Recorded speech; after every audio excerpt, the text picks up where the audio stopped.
Reservation bill हे फक्त एक कवच आहे. याच्या पाठीमागे भाजपकडनं जो प्रयत्न केला जातोय तो बीजेपी प्रिझर्वेशन बिल असं आपल्याला म्हणता येईल, ज्याला आपण डिलिमिटेशन बिल त्या ठिकाणी म्हणतो. हे जरा खोलात आपल्या सर्वांना पुढे जाऊन सांगतो. महिला आरक्षण बिल नव्हते तर हे डिलिमिटेशन बिल होते. आता याच्यामध्ये महिला आरक्षण विधेयक हे आधी पास झालंय का तर 100%. 2023 ला हे विधेयक पास झालेलं आहे. याच्याबद्दल अनेक लोकांनी त्या ठिकाणी बोललेलं आहे. 128वी घटना दुरुस्ती ही झाली आणि ही सप्टेंबर 2023 मध्ये झाली होती. याच्यामध्ये आपण जर बघितलं तर MIM सोडलं, 2 खासदार सोडले तर बाकी सर्व 100% खासदारांनी मतदान हे महिला आरक्षणाच्या बाजूली केलं होतं. ज्याच्यामध्ये काँग्रेस आहे, पवार साहेबांचा पक्ष आहे, SP आहे, DMK असेल, TMC असेल, भाजप आहे, त्यांचे सर्व मित्रपक्ष आहेत. सगळ्यांनी मिळून महिला आरक्षण विधेयक जे 2023 ला आलं होतं त्याला त्या ठिकाणी पाठिंबा दिला होता. याच्यामध्ये या विधेयकमध्ये लागू करताना अद्यावत म्हणजे लेटेस्ट जनगणनेची आकडेवारी घेणं हे त्याच्यामध्ये नमूद केलं होतं आणि डिलिमिटेशनची अट टाकण्यात आली होती. खरं तर याच्यामध्ये आपण जर बघितलं तर विरोधी पक्षाचे जे नेते आहेत राज्यसभेचे, खरगे साहेब, त्यांनी असं सांगितलं होतं लगेचच्या लगेच जे काही 542 का 43 जे आत्ताचे खासदार आहेत त्याच्यामध्ये महिला आरक्षण तुम्ही लागू करा, पण ते भाजपकडनं नाही तर सत्ताधाऱ्यांकडनं मान्य झालं नव्हतं. पुढे घ्या. याच्यामध्ये आपण बघितलं नरेंद्र मोदी साहेबांनी सगळ्या राज्यसभेच्या खासदारांचं अभिनंदन केलं होतं की त्यांनी या बिलाला पाठिंबा दिला 2023 ला. म्हणजे हे महिला आरक्षण बिल, याला मोदी साहेबांनी आभार व्यक्त केले होते. त्यांचं ते ट्विट आहे 2023. अमित शाह साहेबांचं ट्विट आहे. याच्यामध्ये देवेंद्र फडणवीस साहेबांचं ट्विट याच्यामध्ये आहे की ज्याच्यामध्ये लोकसभेने आज महिला आरक्षण विधेयकाला बहुमत हे खरं तर 2 खासदार विरोधात गेले, नाही तर एकमताने झालं असतं. आणि ते 2 खासदार कुठले होते ते MIMचे त्याच्यामध्ये त्या ठिकाणी होते. त्यामुळे यांनी देवेंद्र फडणवीस साहेबांनी सुद्धा सांगितलं बहुमताने, म्हणजे विरोधी पक्षाने सुद्धा मतदान केलं आणि बहुमताने हे पास झालं. बीजेपी भारत याच्या ट्विटमध्ये सुद्धा हे त्या ठिकाणी दिलेलं आहे. राहुल गांधीजींनी त्यावेळेस 2023 ला काय सांगितलं होतं की immediate implementation of woman reservation bill सांगितलं होतं. 2024च्या लोकसभेला लगेचच्या लगेच तुम्ही हे बिल लागू करा असं राहुल गांधीजींची त्याच्यामध्ये मत होतं. सुप्रियाताईंची पण त्यावेळेची ट्विट त्याच्यामध्ये आहे, त्यात पण त्यांनी तशीच काहीतरी मागणी तिथं केली होती. याच्यामध्ये DMK म्हणजे आता इलेक्शन आहे तमिळनाडूचं, त्याचे जे मुख्यमंत्री आहेत त्यांनी सुद्धा स्वागत केलं होतं महिला आरक्षणाचं. याच्यात तुम्ही बघा implement women's bill at the earliest, Kharge म्हणजे हे कधीच आहे 2023. म्हणजे सगळेच विरोधात इंडिया आघाडीचे जे सर्व नेते आहेत, पक्ष आहेत, त्यांनी सांगितलं 2023 लाच लागू करा आणि 24 ला जे इलेक्शन होईल त्याच्यामध्ये लागू करून महिला आरक्षण देऊन टाका, अशी सर्व इंडिया आघाडीच्या लोकांनी तिथं मागणी केली होती. पवार साहेबांनी सुद्धा ट्विट त्याच्यामध्ये केली होती आणि त्याच्यामध्ये SC ST त्याच्यात OBC ह्यांचा पण समावेश होता. म्हणजे कुठं ना कुठे त्यांनी जी जनगणना आहे त्याचा विचार व्हावा असं सांगितलं. आणि इथं जर आपण वाचलं तर पवार साहेब मुख्यमंत्री असताना महिला आरक्षण लोकल बॉडीमध्ये, त्याच्याचबरोबर महिला आयोग याच्याबद्दलचं पवार साहेबांनी त्यावेळेस 2023 ला हे लिहिलं होतं. म्हणजे कुठं ना कुठं तरी आता सिद्ध झालेलं आहे की 2023 लाच महिला आरक्षणाचं बिल हे पास झालेलं आहे, बहुमताने पास झालेलं आहे. सगळ्या खासदारांनी म्हणजे इंडिया आघाडीच्या खासदारांपासून सगळ्या खासदारांनी पाठिंबा दिल्यानंतरच ते बिल पास झालं होतं. मग ते बिल पास झालं होतं तर मग हे बिल कुठलं होतं तर हे बिल तुम्ही बघायला गेलं हे डिलिमिटेशनचं बिल होतं आणि त्याच्यात खासदारांची संख्या वाढवण्याचा प्रयत्न या कालच्या स्पेशल सिटिंगमध्ये पार्लमेंटमध्ये त्या ठिकाणी केला गेला होता. आणि बघा त्याच्यामध्ये तमिळनाडू आणि पश्चिम बंगालमध्ये निवडणुका सुरू असताना हे बिल महिला आयोगाचं फक्त कवच त्याला दिलं होतं महिला आरक्षणाचं, पण हे 2 महत्वाचे मुद्दे त्यांनी आणले होते. आता हे आसामचं उदाहरण आहे. आसाममध्ये हे खासदारकीचा मतदारसंघ आहे, तो एक खासदारकीचा मतदारसंघ आहे. तुम्ही जर आता बघितलं की ह्याच्यात त्यांचे जे विधानसभा मतदारसंघ आहे ते तोडत असताना अतिशय त्यांना जे योग्य आहे भाजपला त्या पद्धतीने त्यांनी हे मतदारसंघ तोडलेले आहेत. आणि याच्यामध्ये जर बघितलं 2001 ची सेन्सस घेतलंय, जनगणना 2001 ची घेतली, म्हणजे 2011 सुद्धा लेटेस्ट आहे, ते घेऊ शकले असते.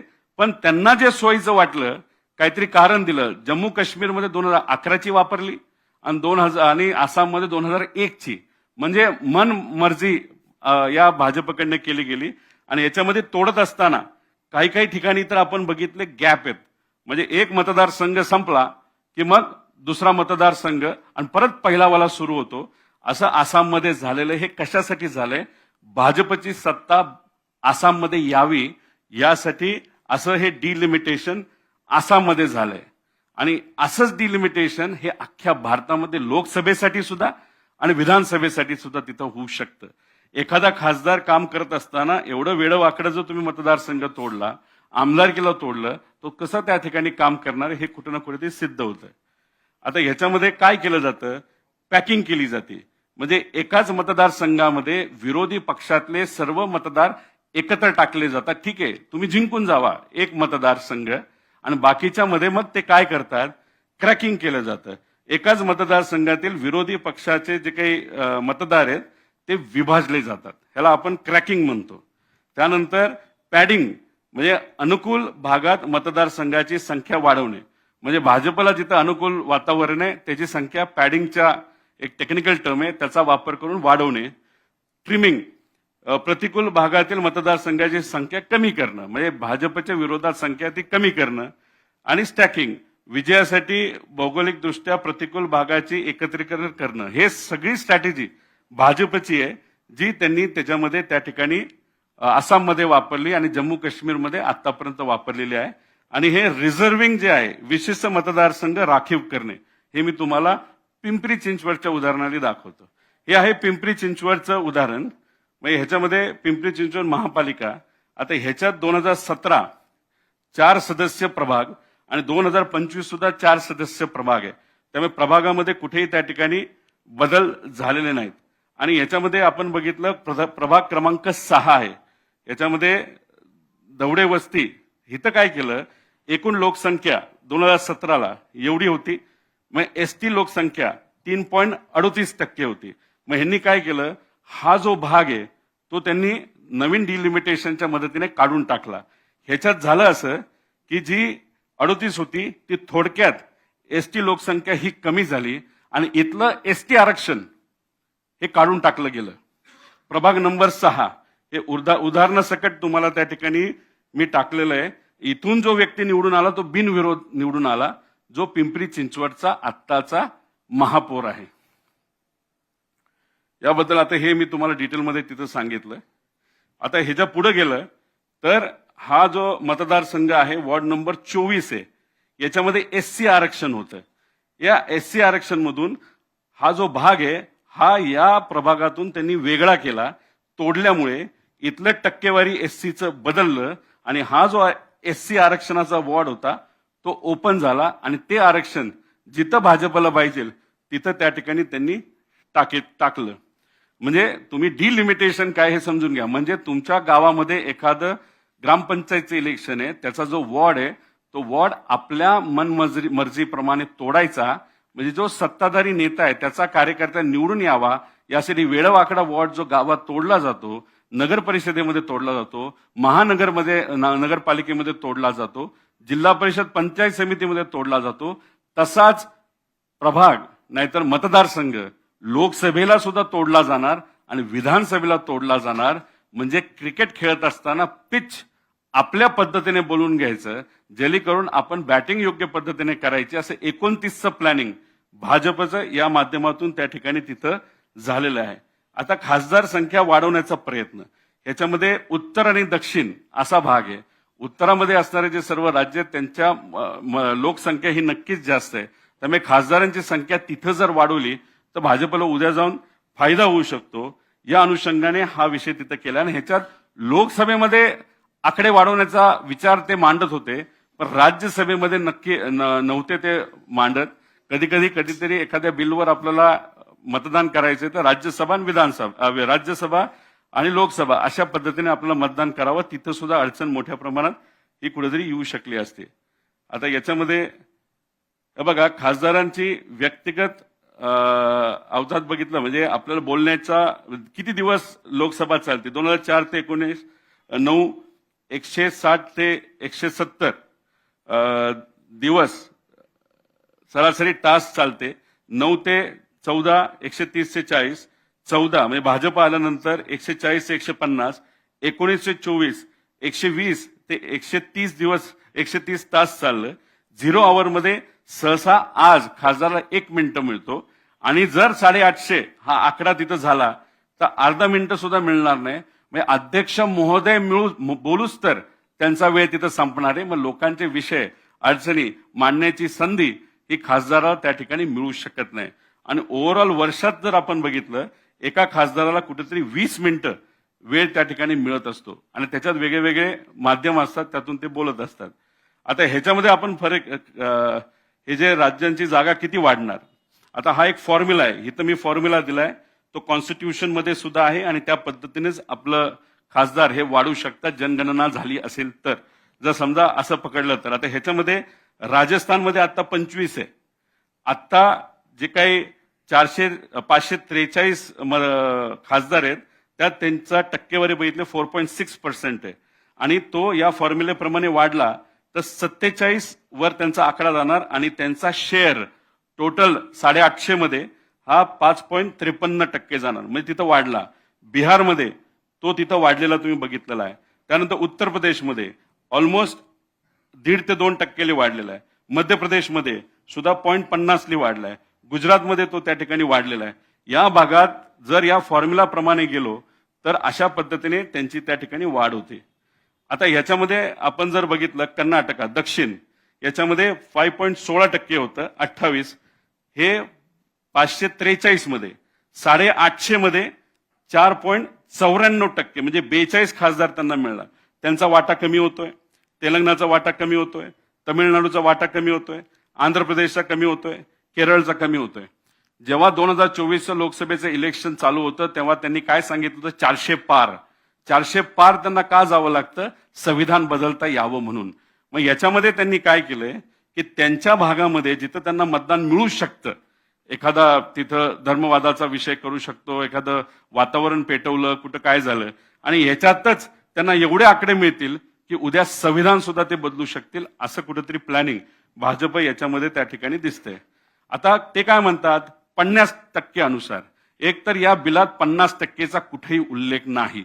इथं जो दिलेला आहे कायद्यानुसार आणि कायद्याला फॉर्म्युला असतो, पण तुम्ही टक्क्यानुसार सुद्धा गेला. आता बघा, राजस्थानमध्ये मी सांगितलं जसं 5.53 ला गेलंय आणि 50% आम्ही वाढू असं सांगितलं तर 4.66 वाढले. पण महाराष्ट्राचं बघितलं आता 48 आहे. आता आपला वाटा किती आहे, 8.84 आणि वाढणार किती, 0.3, म्हणजे उत्तर प्रदेश बिहार याच्यापेक्षा कमी वाढतंय. आणि 50% आपण बघितलं तर फक्त तिथं 0.30 कमी होते. म्हणजे महाराष्ट्रावर त्या ठिकाणी अन्याय होऊ शकतो. आता विषय एवढाच आहे की काय झालंय की लोकसंख्या तिकडची वाढली म्हणून तुम्ही तिथं खासदारांची संख्या जर वाढवत असताल तर दक्षिण आणि महाराष्ट्राचं कसं मोठ्या प्रमाणात नुकसान होतं हे आपण जाणून घेतलं पाहिजे. याच्यामध्ये देशात जे काही उत्पन्न तयार होतं, टॅक्स, जो सामान्य लोक टॅक्स भरतात, डायरेक्ट आणि इनडायरेक्ट, म्हणजे इन्कम टॅक्स वेगळा, जीएसटी वेगळा, हा सगळा जो एकत्रित होतो, या भारतामध्ये सगळ्यात जास्त पैसा कोण देतं तर ते महाराष्ट्र देतं. 12.5 लाख कोटी, म्हणजे 20-22% जास्त आपला हिस्सा आहे. त्यानंतर येतं कर्नाटक, त्यानंतर येतं दिल्ली, त्यानंतर येतं गुजरात, त्यानंतर येतं तमिळनाडू. म्हणजे सगळ्यात जास्त टॅक्सचा वाटा देणारे जे राज्य आहेत ते हे सर्व राज्य आहेत. आणि याच्यामध्ये डिव्हिजिबल पूल असतो, म्हणजे कसं असतं, गोळा करायचे पैसे आपण, आणि जे कमी विकसित राज्य आहेत, ज्यांची डेव्हलपमेंट चालू आहे, गरीब राज्य आहेत, त्यांना आपल्यासारखे राज्य पैसा गोळा करतात आणि त्यांना तिथंच जास्त वाटा दिला जातो. म्हणजे आपण 100 रुपये गोळा केले तर आपल्याला केंद्राकडनं 6 रुपये येतात. पण समजा तिथं युपीली 100 रुपये गोळा केले तर त्यांचा वाटा हा 250 पर्यंत जातो. म्हणजे त्यांनी 100 रुपये गोळा केले तर त्यांना अतिरिक्त 150-200 रुपये हे केंद्र सरकारकडनं मिळतात. म्हणजे कोणाकडनं मिळतात, आपण गोळा केलेल्या पैशातून डेव्हलपिंग स्टेटला तिथं पैसा जातो. विषय एवढाच आहे, पूर्वी हे योग्य होतं. आज अडचण काय, आपली जी मशिनरी आहे महाराष्ट्राची, रोड मोठे आहेत, सगळ्यात जास्त लांबी रोडची आपली आहे, पोर्ट आपल्याकडे, एअरपोर्ट आपल्याकडे इथं नॅशनलाइज काही कंपन्या आहेत, फॅक्टरीज आहेत. याला जर मेंटेन करायचं असेल, जर आपलं मोठं घर असेल तर त्याला खिडकी मेंटेन करावी लागेल, रंगवावं लागतं. कधी वादळ आलं तर कौलं उडून जातात. तर त्याला मोठं जेवढं घर तेवढं मेंटेनन्स आपला जास्त आणि छोटं ज्याचं घर त्याला मेंटेनन्स कमी. मग महाराष्ट्राचं जे घर आहे, जी डेव्हलपमेंट आहे एवढ्या वर्षाची, एवढ्या मोठ्या प्रमाणात झालेली, ती जास्त असल्यामुळे आपल्याला जो वाटा येतो त्याच्यात आता महाराष्ट्राचं काय तिथं जे खर्च आहे तो तिथं भागत नाही. त्यामुळे आपली उद्याची मागणी काय, आता ह्याच्यामध्ये आपण मी पुढे जाऊन तुम्हाला सांगतो. याच्यामध्ये एकतर अटल बिहारी वाजपेयींनी सांगितलं होतं की 2026 पर्यंत हा आकडा 543चा वाढणार नाही. आणि तो जर वाढला तर त्याच्यानंतर जे जनगणना होईल, जनगणना 2011ला झाली, ती 21ला व्हायला पाहिजे होती. 21 नंतर ती 31ला होणार होती. अटल बिहारी वाजपेयी साहेबांनी 2002ला काय सांगितलं होतं, 2026 नंतर आपण खासदारांची संख्या वाढू. आणि मग खासदारांची संख्या 2026 नंतर वाढवायची असेल तर जनगणना कुठली धरायची, अटल बिहारी वाजपेयी साहेबांनी सांगितलं होतं तो 2031ची धरायची, असं त्यांनी त्यावेळेस नमूद केलं होतं. मग आत्ताचं सरकार हे अटल बिहारी वाजपेयींच्या निर्णयाच्या विरोधात जात आहे का, असा आमचा सहज त्याच्यामध्ये प्रश्न आहे. आता जातनिहाय जनगणना ही मागणी अनेक वर्षांपासून अनेक लोकांची आहे. काल देवेंद्र फडणवीस साहेब बोलत असताना त्यांनी सांगितलं की काँग्रेस आणि त्यांच्या विचाराच्या सरकारने काय केलं. खरं तर आपण बघितलं 2011 मध्ये आपण एक सोशल अँड इकॉनॉमिक कास्ट सेन्ससचं एक कमिटी केली होती आणि तो सेन्सस पूर्णही झाला होता. त्या समितीमध्ये कोण होतं, महाराष्ट्राकडनं भुजबळ साहेब, मुंडे साहेब स्वतः होते, समीर भुजबळ होते. कारण का त्यावेळेस भुजबळ साहेब आणि मुंडे साहेबांनी तिथं एक चर्चा घडून आणली होती लोकसभेमध्ये. आणि काँग्रेस सरकार असं होतं सगळ्यांचंच ऐकत होतं, विरोधातला असला काय आणि बाजूचा असला काय. आणि त्यांनी मुंडे साहेबांचं ऐकलं, भुजबळ साहेबांचं ऐकलं, ही कमिटी फॉर्म केली. 2011ला सेन्सस सुरू झाला, तो 2013ला संपला, 2014ला सरकार बदललं. तर हे सगळे जे जातीनिहाय जनगणना झालेली आहे, जी इम्पेरिकल डेटा गोळा झालेला आहे, तो मात्र दुर्दैवाने बीजेपीने तो वापरला नाही 2014 पासून आतापर्यंत. आणि मग नंतर परत आपण जर बघितलं असेल तर परत एकदा मागणी झाली, राहुल गांधीजींनी मागणी केली, सगळ्यांनी मागणी केली, लोकांनी मागणी केली. आणि मग कुठेतरी जनगणना जी खऱ्या अर्थाने 2023ला सुरू व्हायला पाहिजे होती, त्याला मान्यता मिळाली, ती अजूनपर्यंत झाली नव्हती. आता गेल्या काही महिन्यांमध्ये सुरू झाली. त्यांनी काय सांगितलं, 2021ची जनगणना आम्ही का केली नाही, कोविड होतं. अरे पण कोविड असताना सुद्धा त्यावेळेस जर आपण बघितलं असेल तर तेव्हा अनेक प्रकारचे सर्वे हे सरकारकडनं केले जात होते, ज्याच्यामध्ये प्रधानमंत्री साहेबांनी कुठंतरी एखादा विषय सांगितला, त्याचा सर्वे होता, तो पुढे मी तुम्हाला सांगतो. आता ह्याच्यामध्ये सुरू विरोधी पक्ष, हे सगळं मी आपल्याला डिटेलमध्ये त्या ठिकाणी सांगितलंय. आणि हे का करण्याचं गरजेचं, कारण का पॉप्युलॅरिटी जी आहे, 2014ला विकासाच्या मुद्द्यावर भाजप आलं, मग नंतर तुम्ही बघितलं असेल विकासाचा मुद्दा संपला, मग कुठेतरी 2019ला नॅशनलिझम म्हणजे ज्याच्यामध्ये आपण उरी आणि हे जे विषय त्याच्यावर यांनी राजकारण केलं, मोठे मोठे पोस्टर करून. 2024ला आपण बघितलं असेल की त्याच्यामध्ये वेगळे मुद्दे करून ते निवडून आले. आता त्यांच्याकडे मुद्दाच नाही, म्हणून डिलिमिटेशनचा मुद्दा घेऊन ते कुठेतरी पुढे त्या ठिकाणी येतात असं आपल्याला म्हणावं लागेल. याच्यामध्ये आता हे बघा, ही कमिटी आहे, ही कमिटी कुठली आहे की ते जे म्हणतायत, म्हणजे अमित शहा म्हणतात आम्ही तुमचा शब्द ऐकतो, आम्ही इथं बोलतो, पण त्यांनी किती काय बोललं तर हे सगळं जाणार आहे या कमिटीमध्ये. आता या कमिटीमध्ये कोण चेअरपर्सन आहे, तर रिटायर्ड जज ऑफ सुप्रीम कोर्ट. काही दिवसांपूर्वी तुम्ही बघितलं असेल अरविंद केजरीवाल साहेबांनी एक मुद्दा मांडला होता की एक जज होत्या सुप्रीम कोर्टाच्या आणि त्यांची मुलं ही सरकारकडनं पब्लिक प्रॉसिक्युटर त्या ठिकाणी झालेले आहेत आणि त्या स्वतः भाजपच्या एक कार्यकर्ता आहेत, हे कुठेतरी सिद्ध झालेले आहेत, RSSच्या कार्यकर्ते आहेत. महाराष्ट्रामध्ये हा मुद्दा मी एका जज बद्दल तिथं उचलला होता आणि उद्या जाऊन भाजपच्याच विचाराच्या सुप्रीम कोर्टच्या जजला जर चेअरपर्सन तिथं केलं आणि त्याच्यानंतर मेंबर कोण आहे, चीफ इलेक्शन कमिशनर. आता चीफ इलेक्शन कमिशन ऑफिसर कसा काम करतो, कुठल्या पद्धतीने काम करतो हे वेगळं सांगणार, ते भाजपचीच बी टीम आहे. आणि मेंबर स्टेट इलेक्शन कमिशन ही सुद्धा भाजपची बी टीम आहे. मग ह्यांनी उद्या जर ठरवलं की महाराष्ट्रात 2011 करू, गुजरातमध्ये 2001 करू, म्हणजे जनगणनेनुसार काही निर्णय घेऊ शकतात.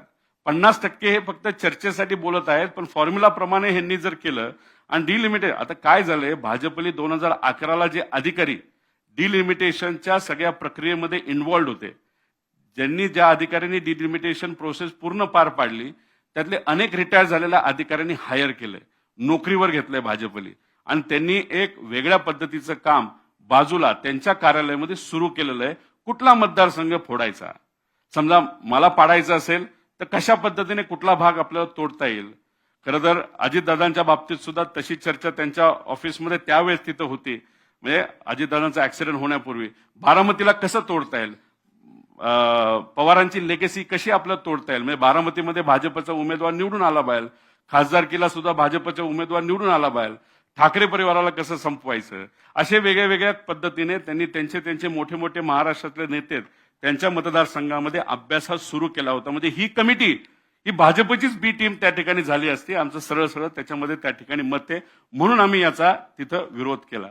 आता हे भाजपची महिलांबद्दलची भूमिका ही इथं सरळ सरळ आहे. मोहन भागवत साहेब म्हणतात महिलांनी फक्त गृहिणी भूमिका पार पाडावी आणि पती कुटुंबाचा उदरनिर्वाह करणार असावा. चंद्रकांत पाटील साहेबांनी सुप्रियाताईंबद्दल काय बोललं, राजकारण सोडा आणि घरची कामं तुम्ही तिथं करा.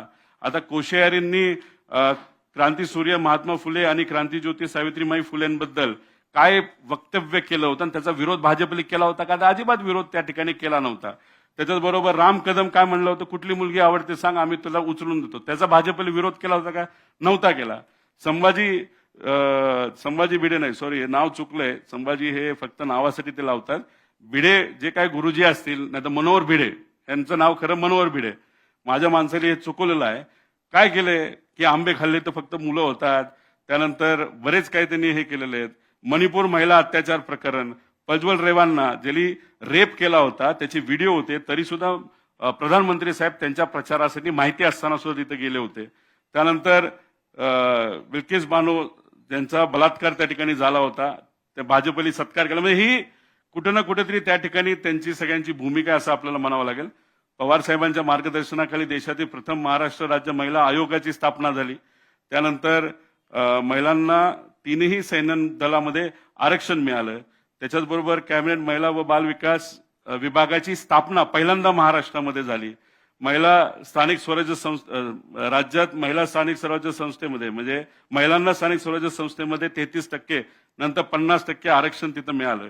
त्याच्याचबरोबर 2005 मध्ये घरगुती हिंसाचार विरोधात महिलांचा कायदा आणला. 13 मध्ये कामाच्या ठिकाणी लैंगिक शोषण रोखण्यासाठी काँग्रेसने कायदा आणला. 13 मध्ये निर्भया फौजदारकीची कायदा, म्हणजे हे सगळं काँग्रेसने त्या ठिकाणी केलेलं आहे. आणि आज भाजपचे नेते म्हणतात की महिलांसाठी काँग्रेसने काय केलं. आता वस्तुस्थिती एवढंच आहे, कुठेतरी आता भाजपला आता 2029ची मॅच जिंकायची आहे. त्यांनी काय केलंय, बरेचसे दुसऱ्या टीमचे प्लेयर आपल्याकडे घेतलेत तरी काय होईना, रूल बदललेत तरी काय होईना. मग आता ह्यांचा प्रयत्न पिचच आपल्या पद्धतीने करून घ्यायचं, जिथं बॅटिंग करताना जो बॉल मारेल तो 6ला त्या ठिकाणी जाईल. इलेक्शन कमिशन ताब्यात, सगळं ताब्यात. मग केविलवाना एक प्रयत्न होता की कुठेतरी महिलांचं नाव पुढं करायचं, महिलांचा त्या ठिकाणी नावाचा वापर करायचा आणि डिलिमिटेशन आणि खासदारकीची जी संख्या आहे खासदारांची ती वाढवत असताना अशा पद्धतीने वाढवायची जेणेकरून भाजपला त्याचा त्या ठिकाणी फायदा होईल. हा केविलवाना प्रयत्न या स्पेशल सेशनमध्ये त्या ठिकाणी केला. आणि त्याच्यातच यांनी काय केलं की वरून एक डॉकेट पाठवलं, टूलकिट पाठवलं, ते सर्व भाजपच्या मुख्यमंत्र्यांकडे पाठवलं. ते टूलकिट ज्या पद्धतीने आलं त्या टूलकिट प्रमाणेच त्या राज्याच्या मुख्यमंत्रीला प्रेस कॉन्फरन्स घेण्यासाठी सांगितली. काल देवेंद्र फडणवीस साहेबांनी प्रेस कॉन्फरन्स घेतली. कदाचित त्यांच्या मनामध्ये असेल अरे हे काय चाललंय, हे योग्य नाही, महाराष्ट्रावर अन्याय होतो, पण नाही, ऐकावं लागतं नेत्यांचं. गुजरातचे प्रमुख मोठे नेते जे आज देशाचं प्रतिनिधित्व त्या ठिकाणी करतात त्यांचं यंदा टूलकिट आल्यामुळे ऐकावं लागलं. आणि काल त्यांनी जे तिथं वक्तव्य केलं, जो प्रेस कॉन्फरन्स घेतली, पूर्णपणे टूलकिट प्रमाणे केली. आणि कुठेही महिला आरक्षणाचा मुद्दा आज विषय चर्चेचा सुद्धा नाही, कारण का आमच्या सगळ्यांचं पाठिंबा आहे की या 543 मध्येच लगेचच्या लगेच महिला आरक्षण तुम्ही त्या ठिकाणी द्या आणि मग नंतर उद्या जाऊन जसं अटल बिहारी वाजपेयींनी सांगितलं 2026ला आपण त्या बाबतीतली चर्चा करू. 31ला जेव्हा जनगणना होईल ते सुद्धा जातीनिहाय जनगणना होईल. म्हणजे काल SC ST बद्दल मुख्यमंत्री साहेब बोलले पण ओबीसींबद्दल त्या ठिकाणी ते बोलले नाहीत. त्यामुळे जनगणना जेव्हा होईल त्याच्यात जेव्हा जे आकडे येतील त्याच्यामध्ये ज्या पद्धतीने ती जनगणना होईल तीच जर आपण लागू केली, कारण शेवटी 2011चं तुम्ही जर जनगणना घेणार असाल हे योग्य नाही. मला जर रक्त चेक करायचं असेल तर ते आजच चेक केलेलं बरं. 2 वर्षापूर्वीचा रक्ताच्या रिपोर्टमधून आपल्याला काय मिळणार नाही. म्हणून आमचा पाठिंबा हा महिला आरक्षणाला तर आहेच, पण डिलिमिटेशन आणि खासदारांची संख्या वाढवण्याचा जो केविलवाना प्रयत्न या ठिकाणी नॉन सायंटिफिक पद्धतीने फक्त इलेक्शन लढण्यासाठी हे सरकार जे करते त्याला मात्र त्या ठिकाणी आमच्या सर्वांचा विरोध आहे, कारण हे संविधानाच्या विरोधात आहे. एवढंच या ठिकाणी आपल्या सर्वांना मी नमूद करतो. धन्यवाद.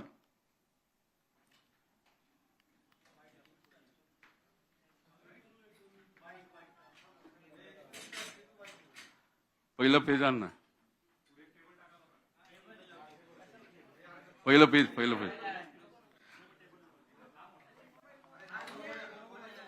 अहो मी बोलतो ना, हे आहे ना.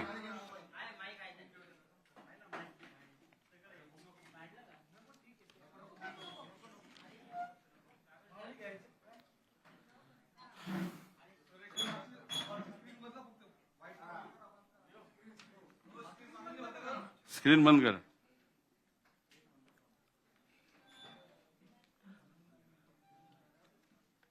काय प्रश्न आहेत?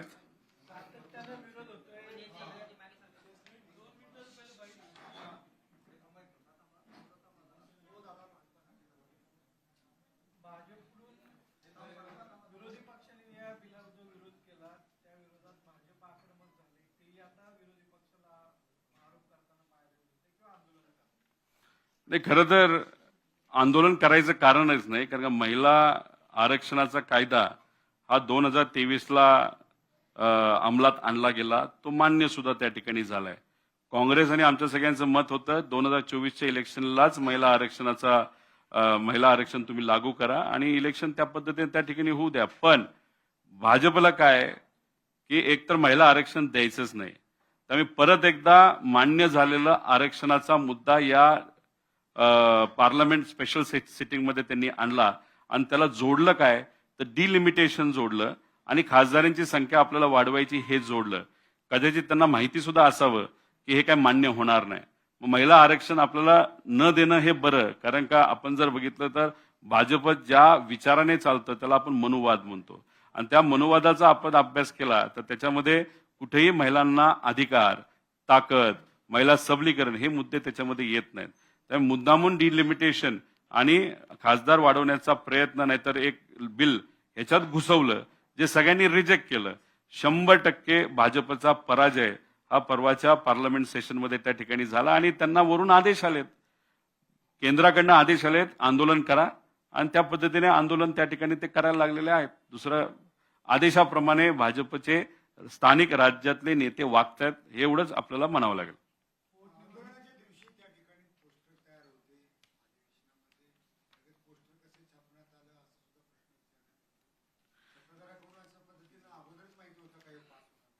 नाही, एक तर त्यांची रणनीती जी होती की त्यांना असं वाटलं की काही उत्तर प्रदेशचे SP सारखा पक्ष, आपले वेस्ट बेंगॉलचा पक्ष हा कुठे ना कुठेतरी पाठिंबा देईल असं काहीतरी गणित त्यांचं त्या ठिकाणी असावं, जे फसलं.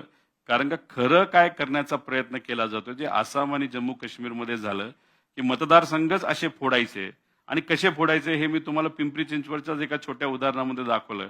म्हणून SPनी सुद्धा विरोध केला आणि TMCने सुद्धा त्या बाबतीतला विरोध केला, कारण TMC आणि SPला माहित होतं की महिला आरक्षणचं बिल ऑलरेडी पास झालेलं आहे आणि हे माहीत असल्यामुळे मग बॅकअप काय तर मग आपण प्रिंट काढून ठेवावी, आंदोलन करता यावं आणि आंदोलन अशा पद्धतीने करायचं की महिलांवर अन्याय तिथं होतोय, ज्याचा फायदा हा तमिळनाडू इलेक्शनमध्ये होईल आणि वेस्ट बेंगॉलच्या इलेक्शनमध्ये होईल. याच्या मागे राजकारण सोडलं तर भाजपकडे दुसरी कुठलीही त्या ठिकाणी रणनीती नव्हती असं आपल्याला म्हणावं लागेल.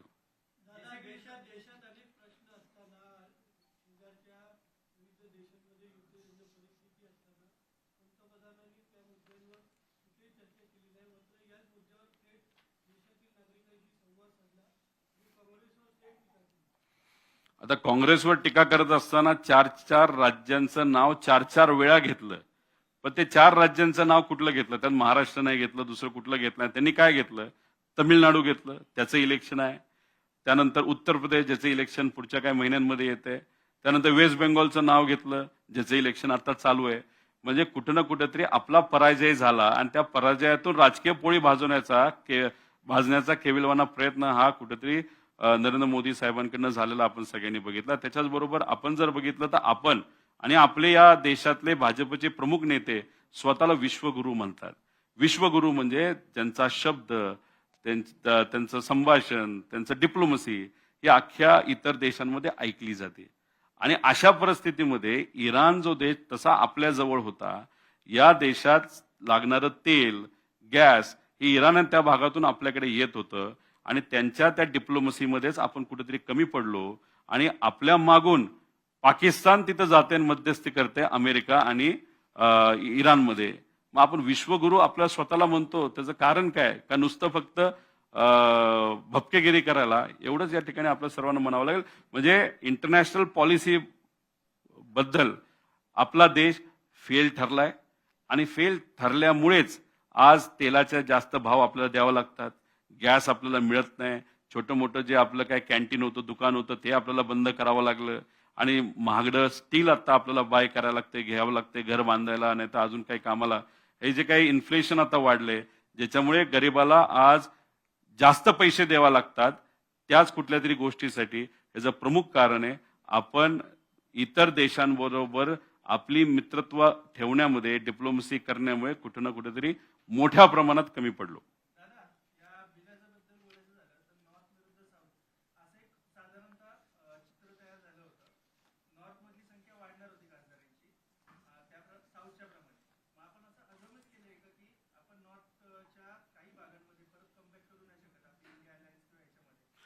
याच्यात राजकारण कुठे येतं?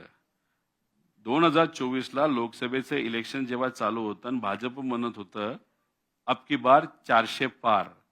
400 पार म्हणजे 400च्या पुढे जर यांचं खासदार निवडून आले असते तर यांनी संविधान बदललं असतं. तुम्ही संविधानाचा मुख्य गाभाच या डिलिमिटेशन आणि खासदारांची संख्या वाढवण्याचा जो प्रयत्न तुम्ही त्या ठिकाणी करत होता, त्यातून तुम्ही संविधानच बदलण्याचा प्रयत्न चालू होता हे आपल्याला म्हणावं लागेल. त्यामुळे इथे आमचा जो प्रयत्न आहे की उद्या जाऊन संविधानाला कुणी चुकीच्या पद्धतीने तिथं हात लावणे ही आमच्या सगळ्यांची भूमिका आहे. आणि तुम्ही जर बघितलं याच्यात काय आपण वर जाऊन जिंकू शकत नाही असं नाही.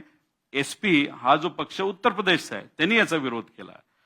वेस्ट बेंगॉल ममता दिदी त्यांच्या पक्षाला विरोध केला. बिहारमध्ये तेजस्वी यादवचा पक्ष त्यांनी त्याचा विरोध केला.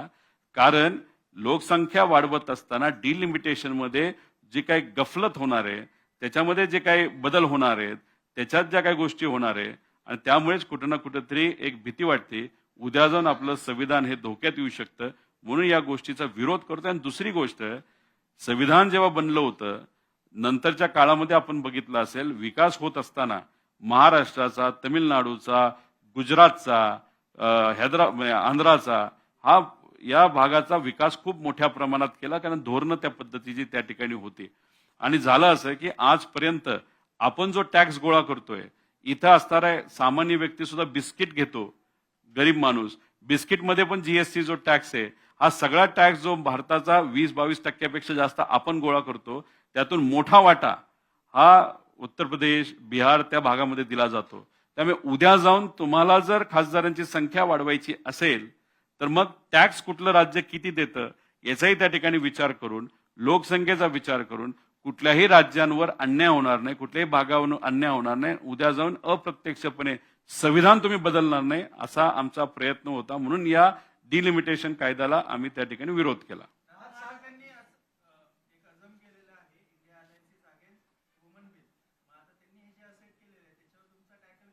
सेट झालंच नाही. ग्रामीण भागामध्ये काल कोल्हापुरात मी गेलो होतो, साताऱ्यात तिथं काही लोकांना भेटलो. तिथं टपरीवाल्यापासून दुकानदारापर्यंत शेतकऱ्यापर्यंत सगळेच म्हणतात अरे बरं झालं भाजप हारलं. म्हणलं कुठं? म्हणलं पार्लमेंटमध्ये. कशाच्या बाबतीत? अहो ते काहीतरी तोडातोडी करणार होते ना मतदारसंघाची, त्याचं काहीतरी बिल आणलं होतं, त्यात ते हारले. लोकात मेसेज गेलाय भाजप हारलेलं आहे आणि हारण्याची सुरुवात झालेली आहे. त्यामुळे 2029ला कुठं ना कुठेतरी बदल होईल. आणि एक मी सांगतो, या बिलामध्ये जी काही गडबड केली, कुठेतरी 29ला आपण निवडून येणार नाही, ही कुठेतरी भूमिका भाजपची दिसते. आणि हे ठामपणे मी सांगतो, कदाचित भाजपचा प्रयत्न होता पटपट ह्या गोष्टी करायच्या आणि इलेक्शन 2027 नाही तर 28लाच आपण लावायचं, महिलांचं नाव पुढं करायचं, महिलांचं मत आपल्याकडे घ्यायचं, डिलिमिटेशन मधून विरोधकाचे जे उमेदवार आहेत ते पाडायचे आणि 27-28 मध्ये इलेक्शन प्रीपोन करायचे, असा म्हणजे आधी ओढायची, असा केविलवाना प्रयत्न कदाचित या सर्व गोष्टींच्या पाठीमागे होता, असं काही तज्ज्ञांचं मत आलेलं आहे.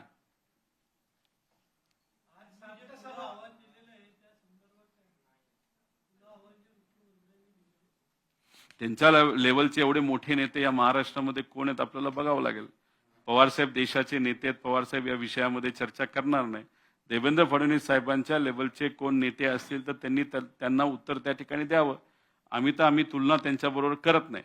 विचाराच्या बाबतीत तुम्ही जर विचारलं तर आम्ही नक्कीच त्यांच्या पुढे आणि या महाराष्ट्रासाठी जो विचार योग्य आहे त्या बाबतीत आम्ही पुढे आहोत. पण पद आणि अनुभव याच्या बाबतीत देवेंद्र फडणवीस साहेब पुढे असल्यामुळे आम्हाला सांगता येणार नाही. पण उद्या जाऊन जर अशोक चव्हाण साहेब असतील, नाहीतर विखे पाटील साहेब असतील, ते पूर्वी काँग्रेसमध्ये होते, आज स्वतःच्या हितासाठी बीजेपी मध्ये गेलेले आहेत, अशा लोकांबरोबर जर चर्चा करायची असेल तर आम्हाला सांगा, आम्ही चर्चा करायला त्या ठिकाणी तयार आहोत.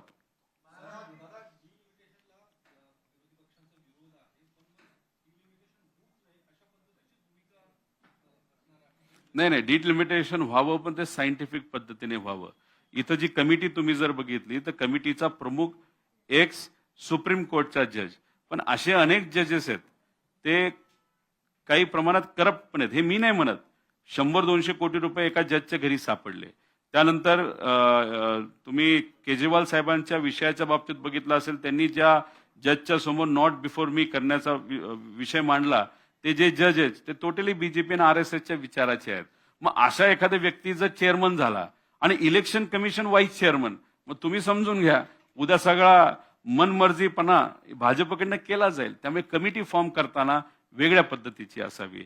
अटल बिहारी वाजपेयी साहेबांनी जे सांगितले 2026 पर्यंत थांबा, त्याच्यानंतर तुम्ही जनगणना करा आणि ती जी लेटेस्ट जनगणना असेल त्या पद्धतीने तुम्ही डिलिमिटेशन करा. हे अटल बिहारी वाजपेयींचं जे मत होतं ते सर्व खासदारांना त्यावेळेस संवाद साधून चर्चा करूनच ते मत होतं. त्यामुळे त्यांचं मत चुकीचं आहे असं म्हणणार नाही. आमचं मत आहे की आमचं पण मत अटल बिहारी वाजपेयी साहेबांसारखंच आहे. त्या पद्धतीनेच डिलिमिटेशन पण सायंटिफिक फॉर्म्युले पद्धतीने व्हावं. आणि जग बदललेलं आहे, तर मग आपण टॅक्समध्ये सगळ्यात जास्त कुठल्या राज्यांचा वाटा आहे त्याला सुद्धा वेटेज आपल्याला देता येईल का, याचा कुठे ना कुठेतरी विचार तिथं झाला पाहिजे असं मला वाटतं.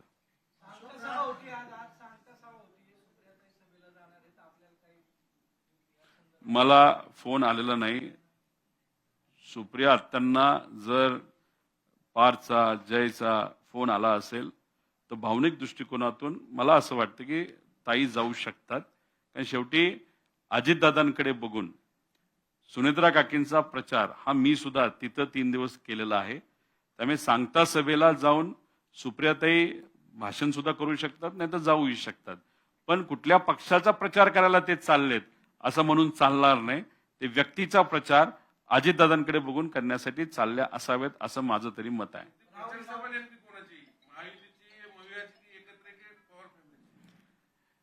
सभा ही महायुतीची आहे, पण व्यक्ती हा पवार परिवारातला आहे. त्यामुळे आम्ही व्यक्तीच्या प्रचारामध्ये त्या ठिकाणी चाललेलो आहे. उद्या जाऊन पवार परिवारातला व्यक्ती नसता, दुसरं कुणीतरी असतं आणि अजितदादांसारखा मोठा नेता गेला नसता तर आम्ही व्यासपीठावर गेलो नसतो. पण अजितदादांसारखा मोठा नेता तो पवारांच्या परिवारातला एक व्यक्ती असल्यामुळे आणि त्यांच्याच पत्नी म्हणजे सुनेत्रा काकी या उभ्या असल्यामुळे आम्ही व्यक्तीचा प्रचार अजितदादांकडे बघून त्या ठिकाणी करण्यासाठी गेलेलो आहोत. म्हणजे मी सुद्धा आणि आत्या सुद्धा, आणि बिनविरोध होण्याची भूमिका सुद्धा अजितदादांकडे बघूनच आणि बारामतीकरांकडे बघून आम्ही त्या ठिकाणी ती मांडलेली आहे.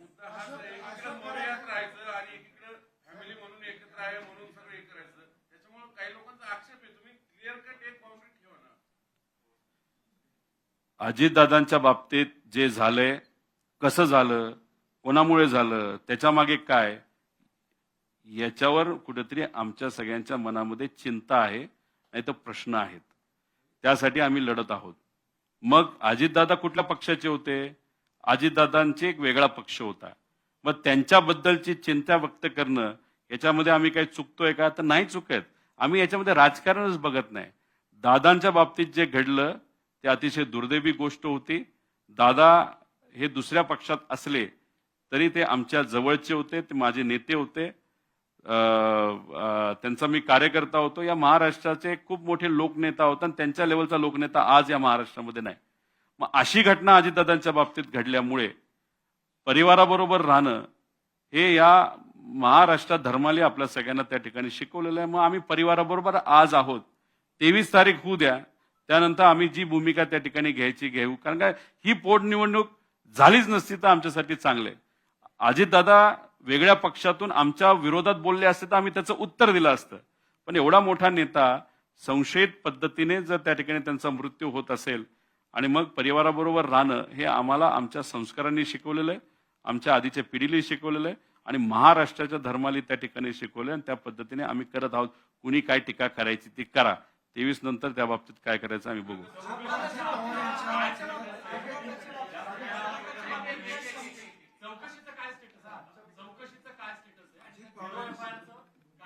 जैसे थे असं स्टेटस आहे.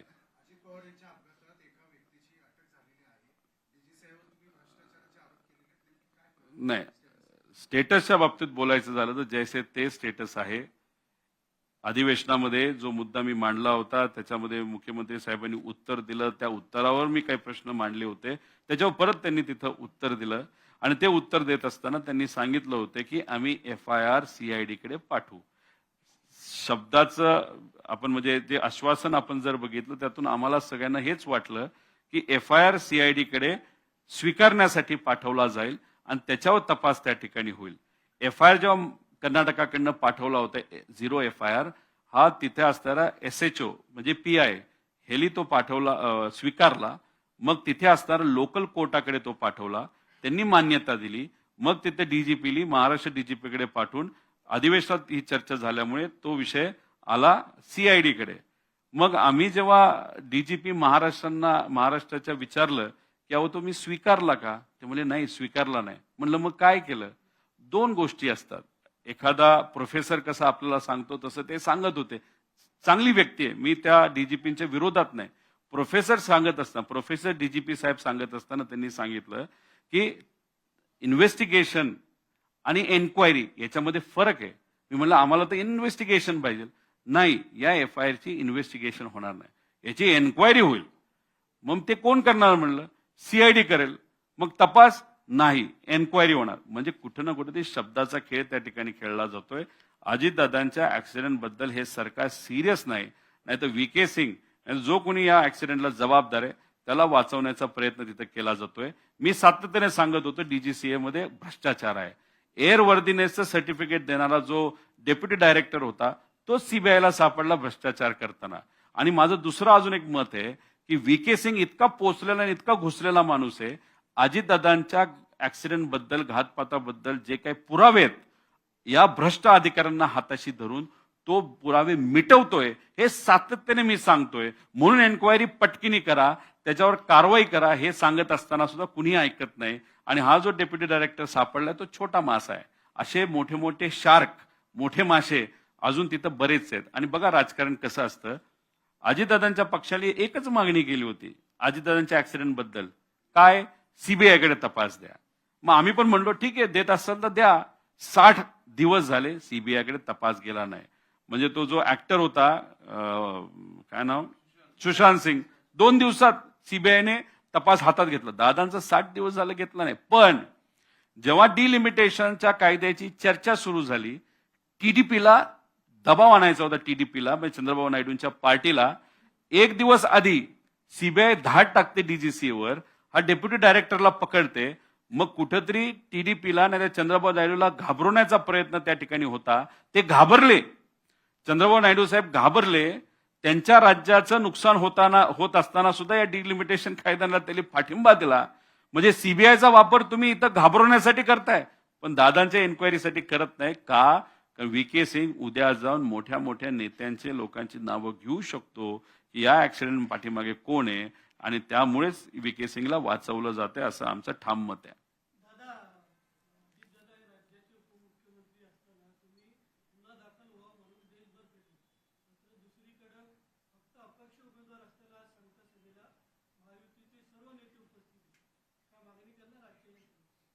नाही, माझी अपेक्षा आहे की तिथं मुख्यमंत्री साहेब येत आहेत आणि बारामतीकर अजितदादांच्या ऍक्सिडेंट बद्दल, बारामतीकर तर आहेतच पण महाराष्ट्रातील तमाम जनता सुद्धा दादांच्या ऍक्सिडेंट बद्दल अतिशय भावनिक आहे.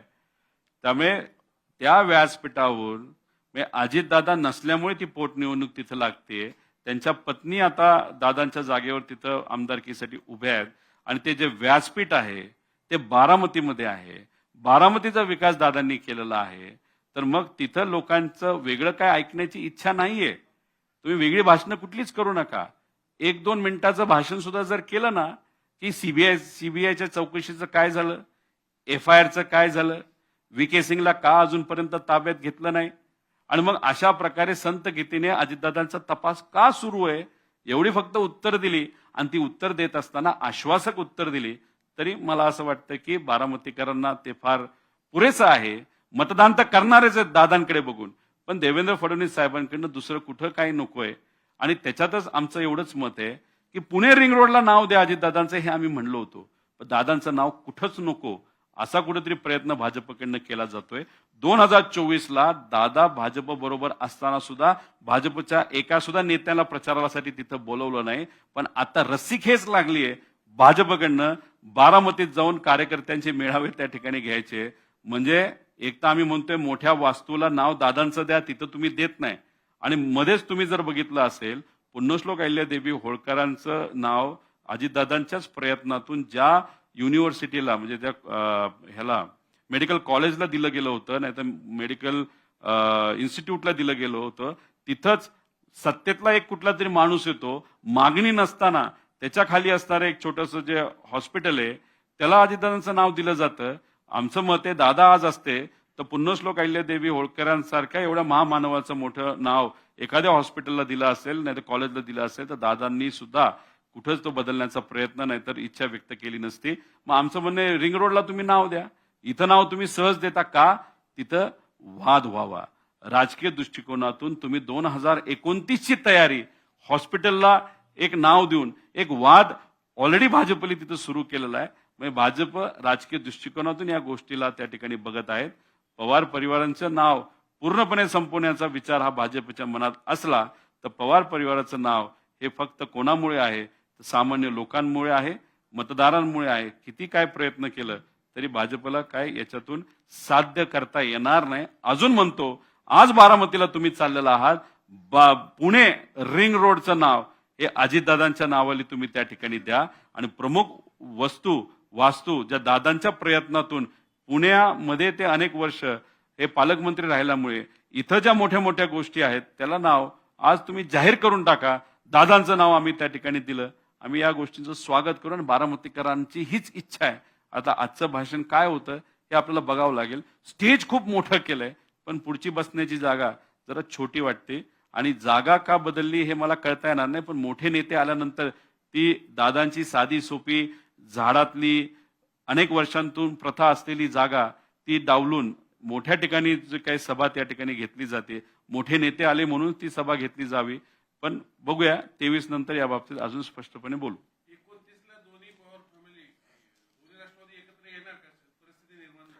सातत्याने सांगतोय दादांचा प्रयत्न होता, दादांची इच्छा होती, हा पक्ष दोन्ही पक्ष एकत्रित यावं.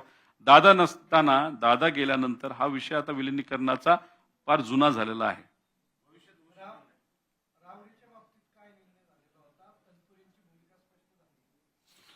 बघा,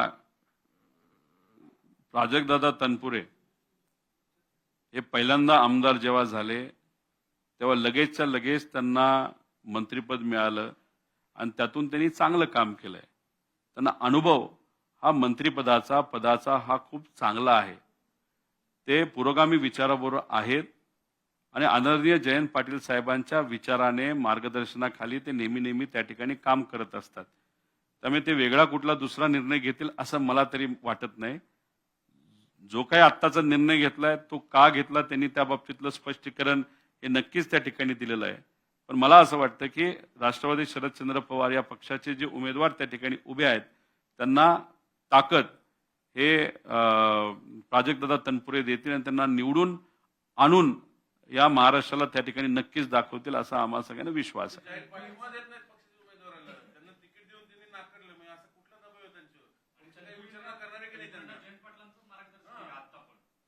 नाही बघा, शेवटी जयंत पाटील साहेबांचं मार्गदर्शन आम्हाला सुद्धा आहे, त्यांना सुद्धा आहे.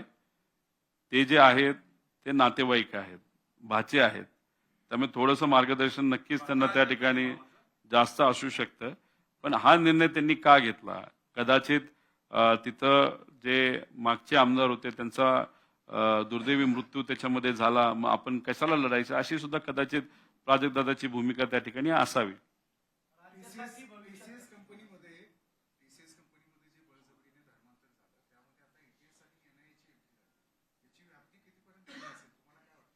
नाही, खोलात जावं, काय खरं घडलं हे कुठं ना कुठेतरी त्या ठिकाणी कळलं पाहिजे.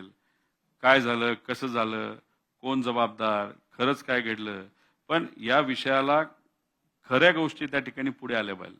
नाहीतर जसं खरात प्रकरण होतं, सुरुवातीला खूप गरम होतं, चर्चा त्या बाबतीतली बरीच झाली, पण आता त्या बाबतीत कुणीच चर्चा करेना. का?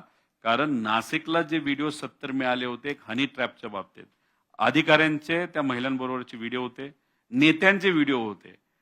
व्हिडिओची चर्चा झाली पण व्हिडिओ बाहेर नाही आले, कोणाचं नाव त्याच्यामध्ये कोणालाच माहित नाही. मग अधिकाऱ्यांवर दबाव टाकून सत्ताधाऱ्यांच्या बाजूने निर्णय घेण्यासाठी त्या अधिकाऱ्यांचा वापर केला जात असेल असं आम्हाला वाटतं. तसंच नेत्यांचं आहे. तसंच खरातांच्या प्रकरणात जे व्हिडिओ आले त्या व्हिडिओचा वापर हा ब्लॅकमेलिंगसाठी केला जातो, राजकीय दृष्टिकोनातून फायदा घेतला. म्हणजे सामान्य लोकांना ह्यातून शून्य गोष्टी मिळतात, ठेंगा मिळतो, शेंगदाणा मिळतो, फुटाणे मिळतात. पण याचा फायदा कोणाला होत असतो, तर याचा फायदा सत्ताधारींना होत असतो, नेत्यांना ब्लॅकमेल करण्यासाठी. त्यामुळे या TCS हे प्रकरण नाही तर इतरही कुठलं त्यात खरंच खोलात जाऊन तपास करण्याची खऱ्या अर्थाने त्या ठिकाणी जरूरत आहे. 100% डायव्हर्जन ऑफ इश्यू आहे. आणि जी माहिती त्यांच्याकडे आहे, जो व्हिडिओ आहे, त्याचा ब्लॅकमेलिंगसाठी सत्ताधारी उपयोग करत आहेत. ते फक्त राजकारणासाठी, बाकी ह्यातून न समाजासाठी न महाराष्ट्राला यातून काय मिळेल असं वाटतं.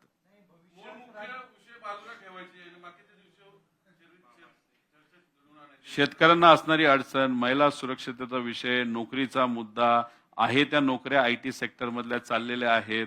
त्याच्याचबरोबर इतरही काही महत्वाचे विषय. 90 लाख म्हणजे खरं तर काल देवेंद्र फडणवीस साहेब बोलले 1 कोटी महिलांच्या सह्या आम्ही घेणार आहोत. मला त्यांना एवढंच म्हणायचंय, ज्या लाडक्या बहिणींना तुम्ही पैसे देत होता त्यांचं नाव आता वगळलं, अशा 90 लाख महिला आहेत, त्यांच्या सह्या आधी पहिल्या घ्या आणि मग बाकीच्या 1 कोटी महिलांच्या सह्या त्या ठिकाणी घ्या आणि राजकारण करा. एवढंच या ठिकाणी आम्ही म्हणतो.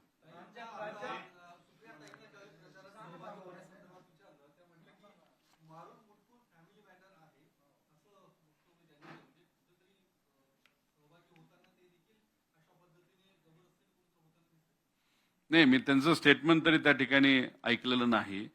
पण एखाद्या व्यासपीठावर जात असताना ते जर व्यासपीठ महायुतीचं असेल तरी सुद्धा त्या तिथं जात असतील, म्हणजे आत्या सुप्रियाताई, तर त्याच्या मागे अजितदादांच्या प्रती असणारा आदर आणि हे जे लहान मुलं आहेत ज्याच्यामध्ये जय आणि पार्थ आहे त्यांच्या प्रती असणारा आत्या म्हणून प्रेम, याच्यामुळे त्या व्यासपीठावर चाललेल्या आहेत. मारून मुटकून फक्त एवढाच विषय असावा, व्यासपीठ महायुतीचा असल्यामुळे त्यांच्या मनामध्ये कुठेतरी एक हे असावं की नाही कसं जाता येईल. पण शेवटी प्रेम परिवाराबद्दल हे जास्त असल्यामुळे तो निर्णय त्या ठिकाणी ते घेतील. म्हणजे प्रेमाचा विजय झाला आणि राजकारणाचा नाहीतर राजकीय विचाराचा त्या ठिकाणी पराजय आत्यांनी करून दाखवला फक्त या इलेक्शनसाठी. एवढंच या ठिकाणी मी म्हणेल.